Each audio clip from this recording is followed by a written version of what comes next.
This is the Lone Crater YouTube. We hope this video helps. In this video, I will explain how to unlock a Dodge Caravan. First, assess your situation to determine the best approach. If your keys are locked inside, consider using a spare key if available. Otherwise, you'll need to employ specific tools and techniques. Always prioritize safety and avoid damaging your vehicle during the process. We'll cover several effective methods to get you back into your caravan quickly and safely. One common method involves a slim jim, which is designed to slide between the window and the weather stripping to engage the lock linkage. Alternatively, you can use an air wedge or a plastic wedge to gently pry open the top corner of the door. This creates a small opening, allowing you to insert a long-reach tool to press the unlock button or pull the interior door handle. Be careful not to bend the door frame.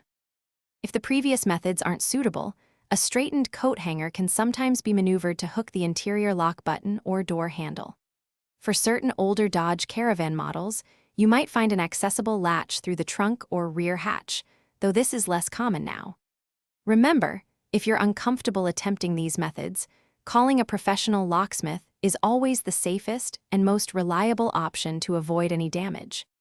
When attempting to unlock your vehicle, always prioritize safety and avoid causing damage. Prevention is key. Consider having a spare key made and storing it securely, perhaps with a trusted friend or in a magnetic key holder. This can save you a lot of hassle in the future. Also, remember to check the description below for a link to some fantastic darn tough socks and other great deals. Thanks for watching and drive safely. Thanks for watching. Consider subscribing if we helped you.